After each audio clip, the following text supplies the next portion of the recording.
இந்த வீடியோவில் நம்ம பார்க்க போகிறது வீட்டிலேயே வெண்ணிலா ஐஸ்கிரீம் எப்படி செய்கிறதுன்னு தான் பார்க்க போகிறோம்.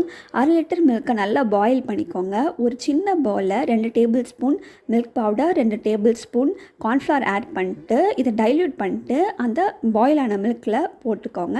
அப்புறம் சுகர் தேவையான அளவு போட்டுக்கோங்க. இது நீங்கள் பாயில் பண்ணுறப்போ அந்த கன்சிஸ்டன்சி மாறும். இதை நல்லா கூல் பண்ணிவிட்டு மிக்சியில் ஆட் பண்ணி நல்லா கிரைண்ட் பண்ணி எடுத்துகிட்டு இந்த மாதிரி கண்டெய்னரில் ஊற்றி ஃப்ரிட்ஜில் வச்சுருங்க. 4 ஹார்ஸ் கழித்து திரும்பி மிக்சியில் ஆட் பண்ணி கிரைண்ட் பண்ணி அதை செட் பண்ண விட்டுருங்க.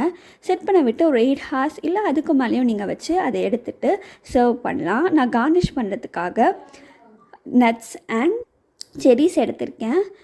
இது பார்க்க ஐஸ்கிரீம் ரொம்பவே சூப்பராக இருந்தது. அதே சமயம் டேஸ்ட்டும் ரொம்ப நல்லா இருந்தது. வெளியே வாங்கி சாப்பிட்றதுக்கு பதிலாக நீங்கள் வீட்டிலே இந்த மாதிரி ட்ரை பண்ணி பார்க்கலாம். ட்ரை பண்ணி பார்த்துட்டு எப்படி இருக்குதுன்னு சொல்லுங்கள். கிளாரிட்டியில் மறக்காமல் லைக், கமெண்ட், சேனல் சப்ஸ்கிரைப் பண்ணுங்கள்.